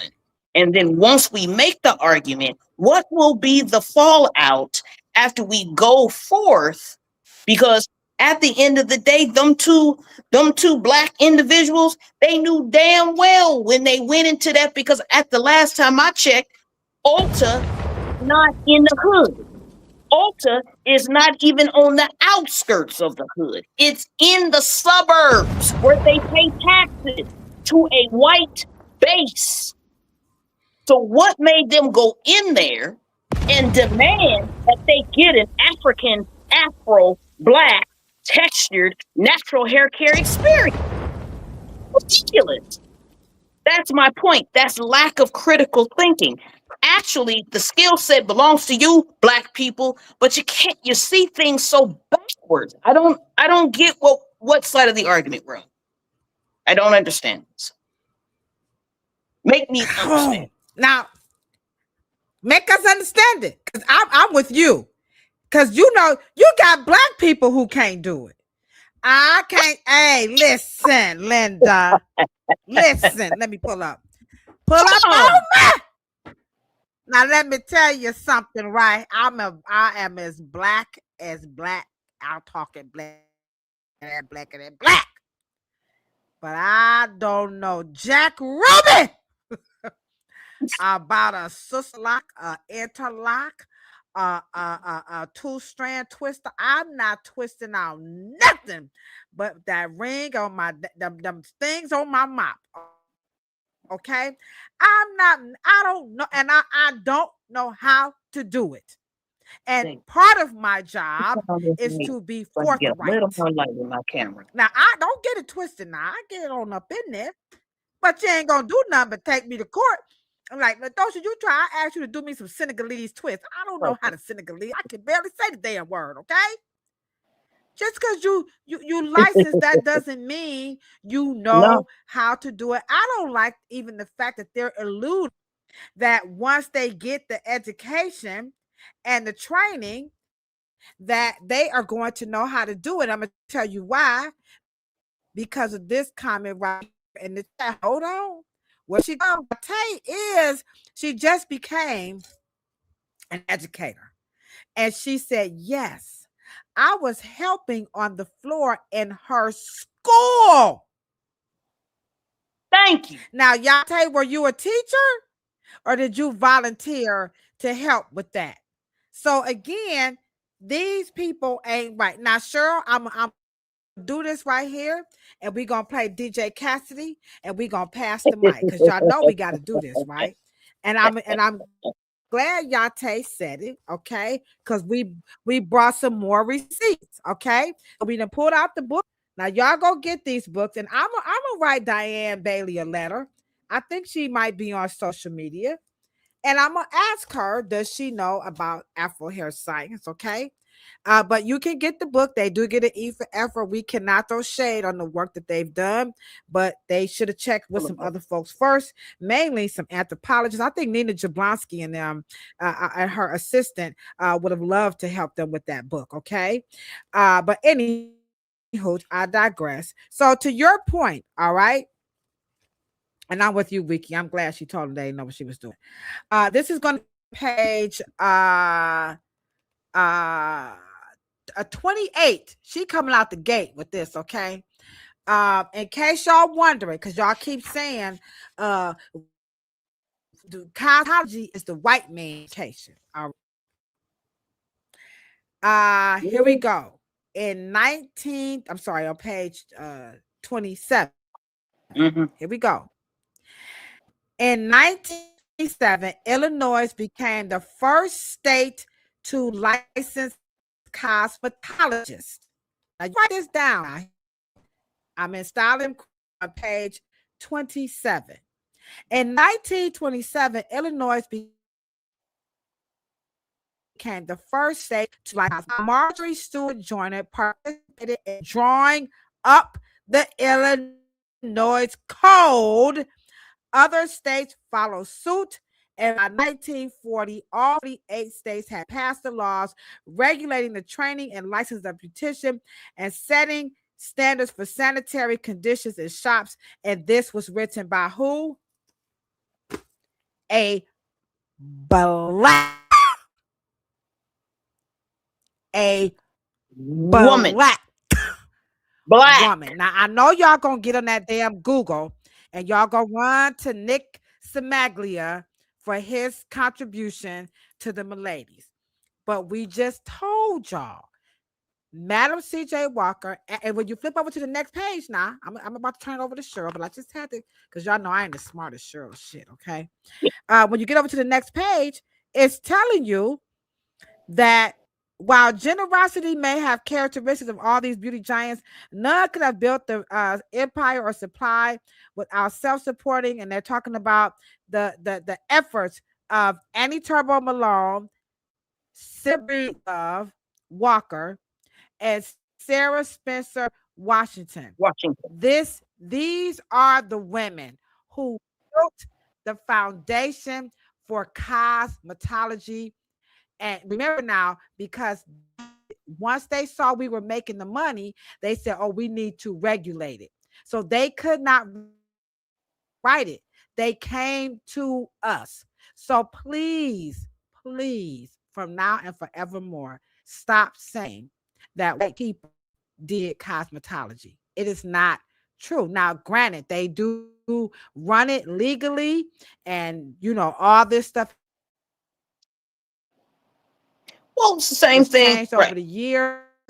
The foundation, I repeat, it will always come from Black people. Every changes in the cosmetology book today is fueled by the inspiration of the works and the teachings of Black people. Now that I don't have no proof. What you don't have no proof? But there you have it. All right. So Charlotte's going to come back in and it's going to help with that. We have to clear these things up. Okay. You got her phone number? Oh, okay. Oh, shoot. No. Okay. So she said no, Cheryl. She was not a faculty member. She was a student. And the simple fact that she was a student, it verifies what this woman research is true. So that's Cheryl, what do you have to say to add to that? Because now here I just can't see. I'm sorry. I just can't see. Go ahead. That's the same thing they do in DEI, these corporations. Your Black ass do the job and then they get you to train some white girl and then she take your job. I mean, come on, people. We just gotta get on the same page with what we're doing. And I'm gonna say it this way, make sure Blackness, Black beauty, Black culture, Black beauty culture is an institution. And in the vein of our first guest today, I want you guys to understand Blackness is an estate. It comes with institution, knowledge, scholar, style, aesthetic, artistic maneuvers and methods. If it's in a state, then I must be an heiress. And I'm sorry. It's not that I don't want. Mr. Morrow already went down, by 28 years old, he did 1 million miles in the sky, was the youngest flying colonel. He already did it. It's in the tombs of time, of history. We don't need to do it over. And I don't understand how my people, Dr. Claude Anderson, said we are conditioned to see things backwards. I just want us to get on the same page before we are known as the generation of it all. That's it. Right. Now we got Kafele. He hit the link. We invite you guys to hit the link. I want to bring Kafele in, and I just want to share with you guys again, right quick, and sure I'm gonna bring back the other one so you can talk about those other talking points. Okay. So this is New York's curriculum that they have on their website. And I will drop all of this in the link along with our Substack articles. So we're definitely going to do that. So under chemical services, they're going client consultation and texture hair integrity. They're talking hair loss and potential health risk associated with chemical restructuring. I don't know what the French toast and bologna sandwich they're talking about there, but anywho, hair lightening and textured hair integrity. Y'all see what they're doing here? I don't know. The next one, again, this is in New York State Board of Cosmetology. This is what they now Cheryl told y'all what they were doing. All right. They ain't doing nothing. They're just soothing y'all neurosis. Okay. Under subject 4, hair analysis, 10 hours. They've got structure, growth patterns, hair textures, hair types and textures. Hair types, fine, medium, thick. Hair textures, straight, wavy, curly, wiry, coily, and afro textures. Boy, can you say if backwards was a person? I repeat, hair textures, straight, wavy, curly, wiry, coily, and afro textures. Jesus, Jesus, Jesus. And you can go down further and they talk about it in rinses and all this other stuff. And then there's the last one. So if you want to see that, I will drop the link to the New York's cosmetology. You guys can see it for yourself. And I will also drop because Cheryl does a wonderful job in her Substack article where you can read about this more in detail. Black hair care is a multi-billion-dollar industry, and I hope you guys are seeing right now how we're just throwing it all away. So let me bring in Kafele and let's see what he has to say to the topic. And again, feel free if you want to come in and say something. That way, y'all can't be LaDosha sure think they know everything. Listen here, like Cheryl said, we need to have the conversation, and we could be wrong. So if any of the people who wrote this stuff, please, y'all, we need to have a really good discourse. But if you ain't coming with the science, I'm gonna tell you right now, Cheryl and I, we gonna eat y'all ass alive. I ain't even about to just we ain't got time right now. Okay. So Kafele, what's your Brother, take on this conversation? What do you want to add to it? What's up, brother? brother, hey, Can you all hear me? bring it on, man. Bring it on us, brother. Yes. Yeah. Well, you Why do were, they do you that? was just Why people there. come on? That's why we don't want to put in a link. You see what I'm saying? People be doing Kafele, get your ass back in this chat. All right, we're gonna let Kafele come back in. He could here he go. He coming in. Maybe he knocked it on the floor. What's up, Charity? How you doing? How you doing? I need to get with you for healthy hair. Okay, all right, come on in. We got you. Okay. All Right, right, don't there do he nothing. is. There he Don't, is. what's All up, right, brother? the Just king of stop rock. talking. Y'all better put your hands together because this man, he just did the first virtual summit there. The hair show. Okay. It was pretty good. Where my little sound at? Hold on, fella. I gotta give you some claps. Hold on, baby. There we go. Here you go, y'all. Brother, lay it. Go ahead. I don't Right. know if you saw what I put in the chat, but I Fella. asked Dr. Cheryl, you can hear me? Yes, I can.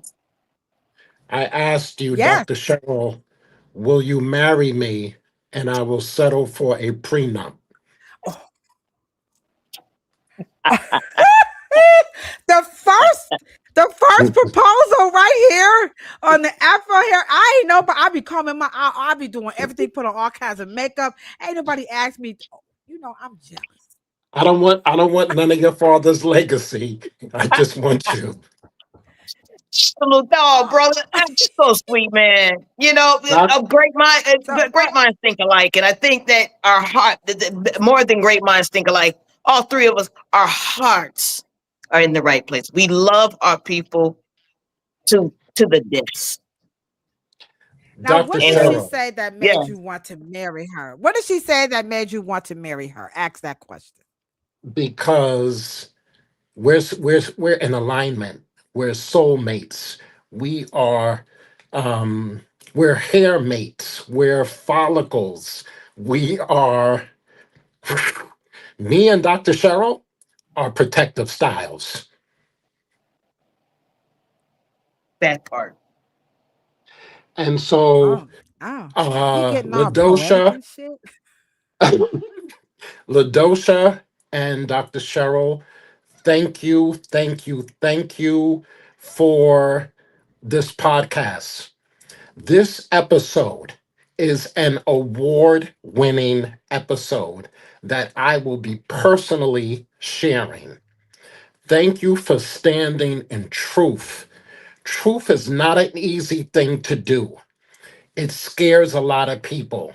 It scares a lot of what are the people uh it scares sponsors. It scares institutions.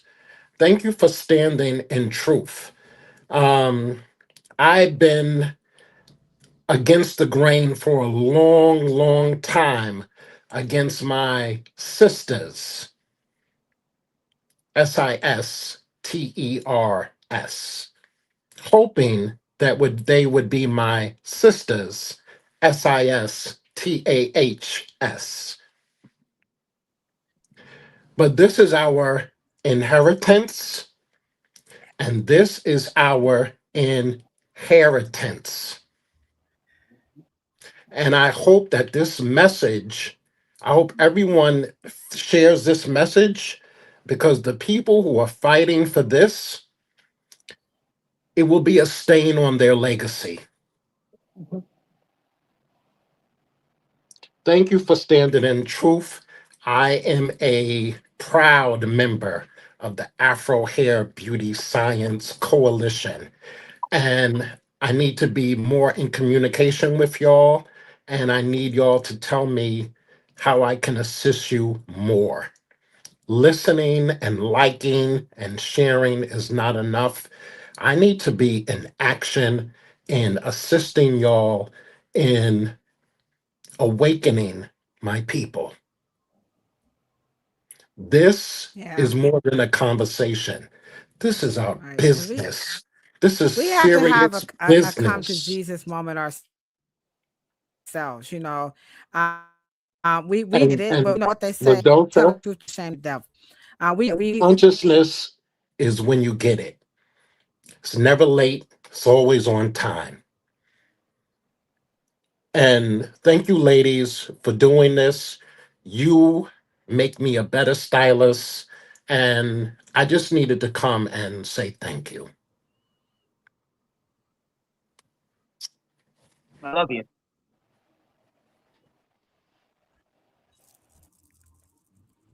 We love you. Thank you for all right.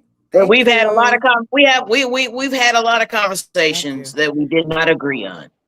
But what we did agree on is our love, our passion, and our professionalism.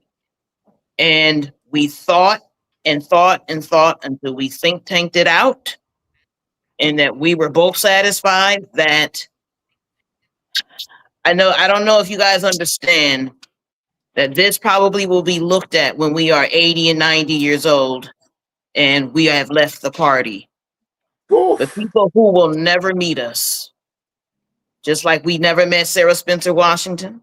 We've never met Annie Malone, Madam C.J. Walker, Garrett Morgan, Madam M.S. Gold Young. We've never met Dr. Katie Wickham.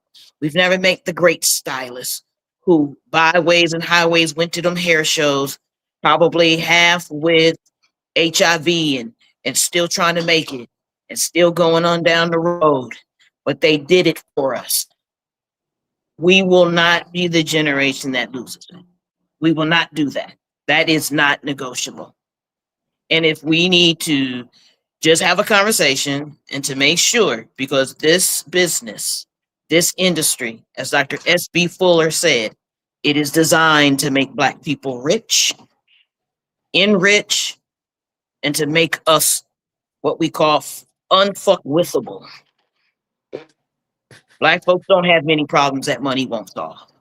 And we've got to act like it's worth saving. And so I want to say thank you to both you too, Ladosha and King of Block, for patronizing, my craziness and my thoughts. And so I love y'all. And I love us. And I love this great industry. Thank you both for being African intelligent. Ah, always, my brother. Always, always, always.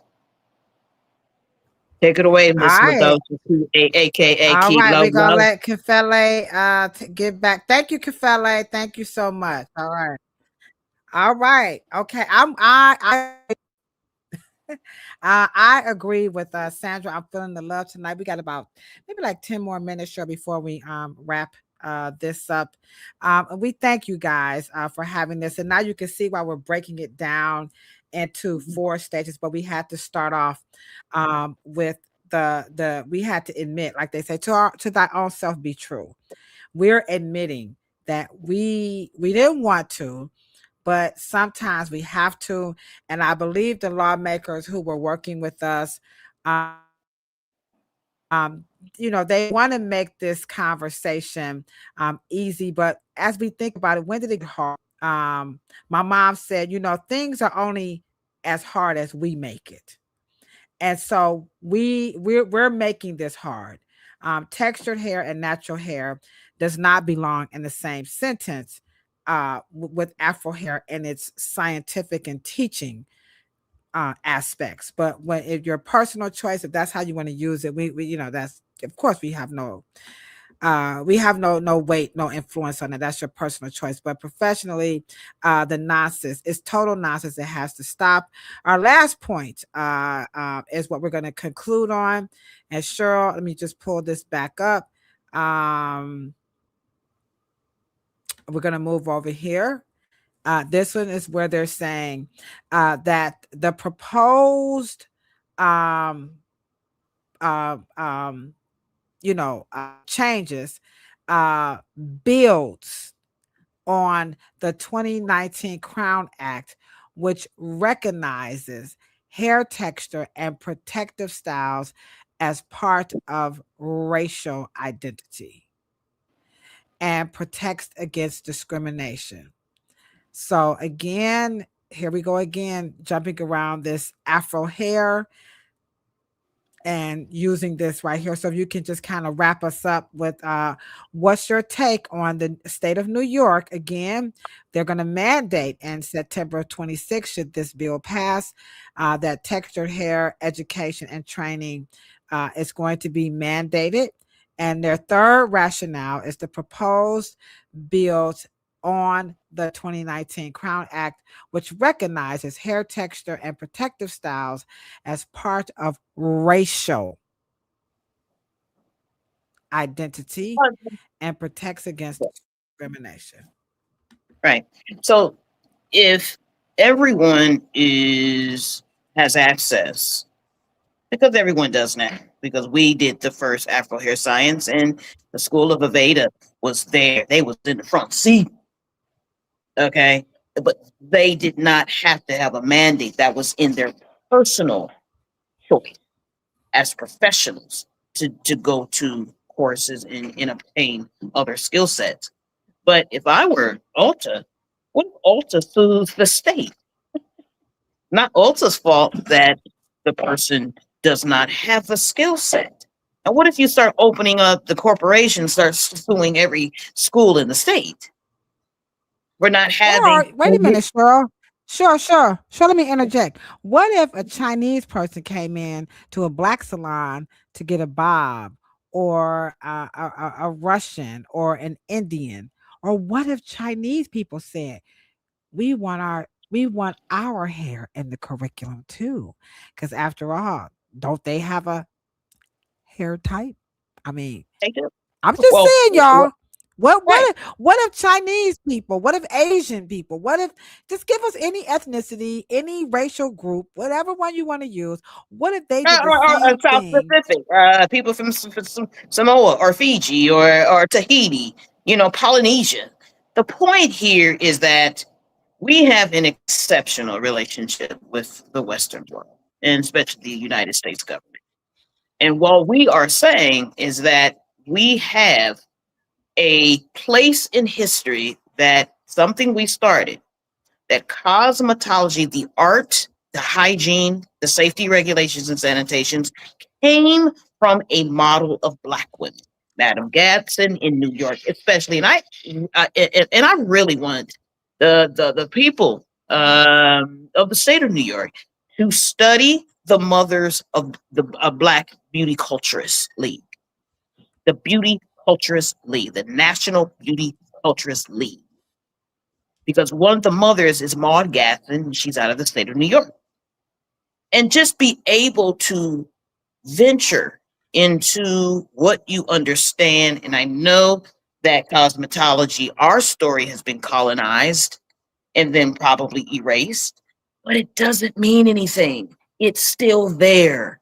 And it should do something to the cognitive resonance and to make you have the light bulb go on and say, okay, I know what this is actually about.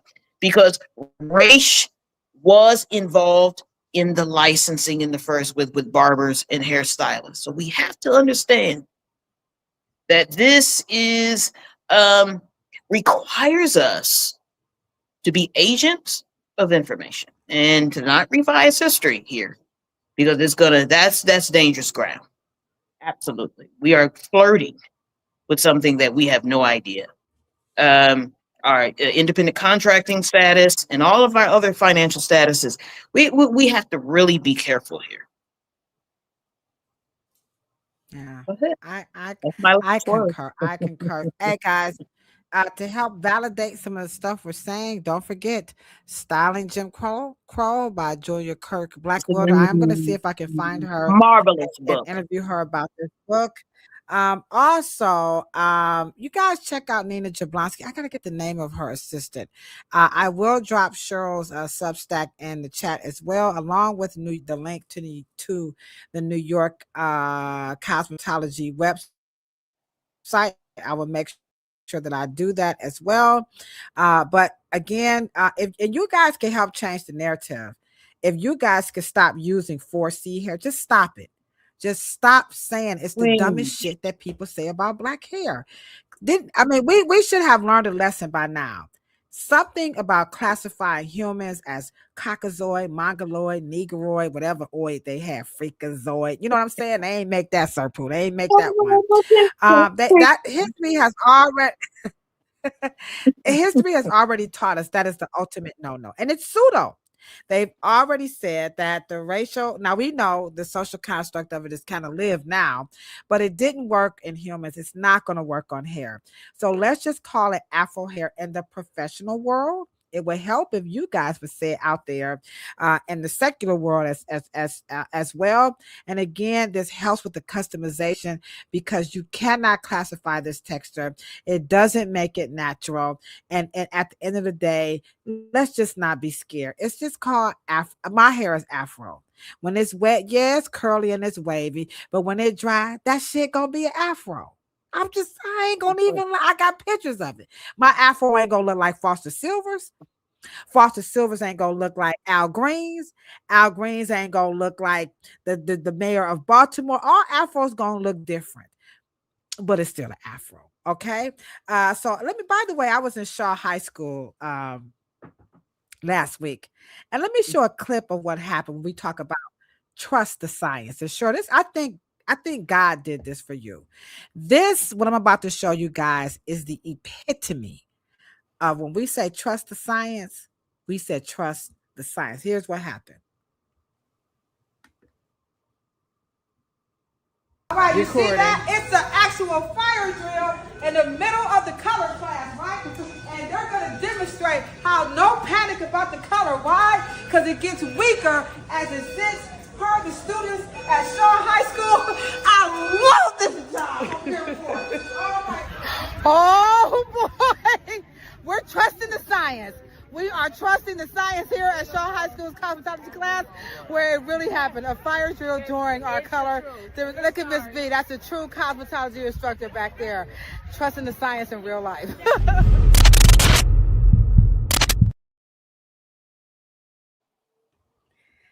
You see what I'm saying? About. We had to trust the science. Oh, they was like, the principal was having a fit. Like, oh my God, do you have color in your hair? And the class was like, we trust the science. It was so fucking amazing. It was just amazing. The kids ran out. The science, and this is what we talk about. You say bad things about hair coloring, bad things about powder lightener, all this other stuff. This stuff isn't true, guys. In real time, we were able to trust the science.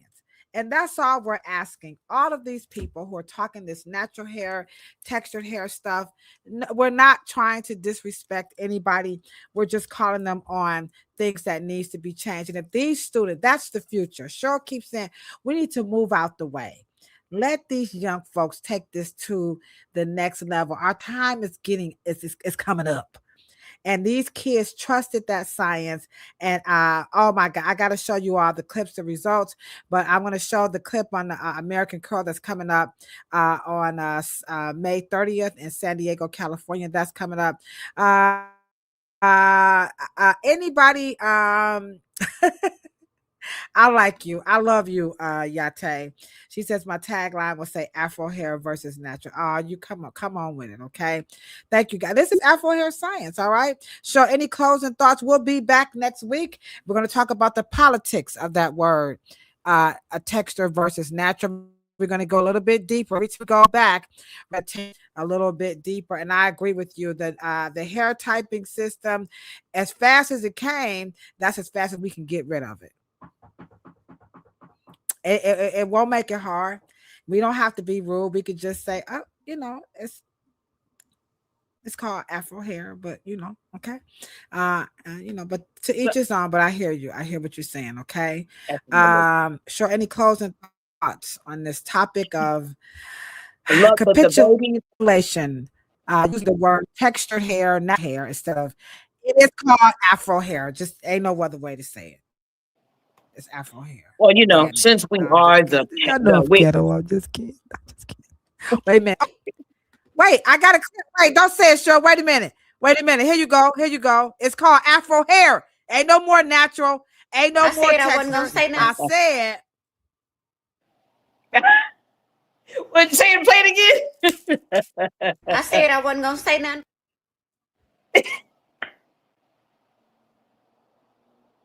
I said I wasn't going to say nothing. But I said we're getting rid of natural hair. We're getting rid of hair typing. We're getting rid of textured hair. It is called Afro hair.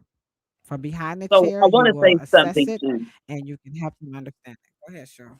Yeah, I want to say something to all of the fighters, the warriors, King of Lot. All of the ones in the braid, in New York and in the Braiding Hair Coalition. I want all the other ones in the other states. The ones in the reason why that clip of the young people telling me, as a 59-year-old woman, to trust the science, that is so near and dear to me.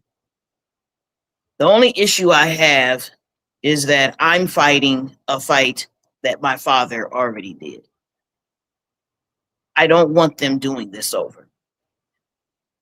Me, Ladosha, King Alot, and y'all, we have to nail this and put the nail in the coffin here. We have to solidify our language. We have to solidify. They cannot. My young people cannot be fighting this in the 21st century. This is not gonna work. No. We are the smartest because we are the children of the originators. We have to do it in this generation. It has to be done. We need to just solidify it and end it once and for all. Okay? Because every generation of legislator, of white legislator, they have kids. And they need their kids to be reminded of what we did in every generation. And I want my babies to have something to go back to and to reference and to say, we're not doing this again. Our ancestors already did it. And I want us to make sure that we get on the same page. It's important that we nail this down in this century. Absolutely. Get it done within the next 5 years. Yeah. I agree. Yeah, yeah, we can do this, guys. We can do this. Remember, if you want the proof, you want more to it, don't forget, get your book, Styling Jim Crow. She points it out that if it wasn't for these people here, this is just a AI rendering, okay? You got Garrett Morgan. There's Annie Turbo Malone back there. I think Sarah they Spencer have that Washington. as Sarah Spencer Washington. Okay. They did this stuff for us already. She has it in the book. It was a Black woman. Her name was Marjorie Stewart Joyner, trained and taught by Madam C.J. Walker, who was trained and taught by Annie Turbo Malone. They wrote the very first cosmetology curriculum book, everything, not Nick Samaglia, not Miladies. Let me ask you guys a Miladies did question. not do it first. When y'all Okay. see when y'all see Walker textbooks, Poe wrote textbooks, who do you guys think wrote those? And they did it post licensure. So come on, people. We gotta come back to us. Okay. Who do you think mandated? Those books belong to Black hair care, not the state.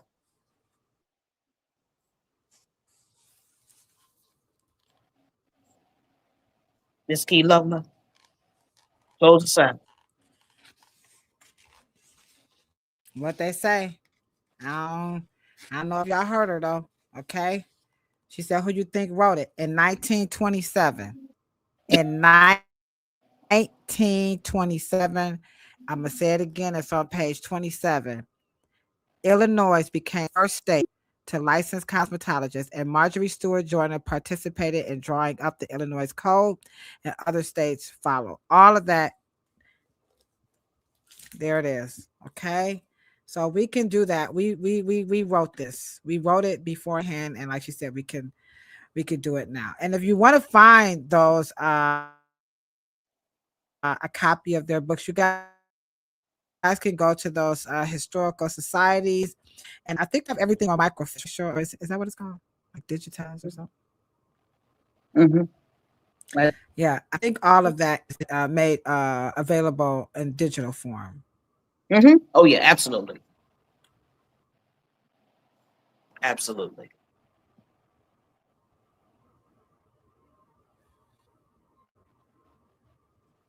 She picks it now. There she go. Okay, there she go. All right. We got everything, Cheryl? We good.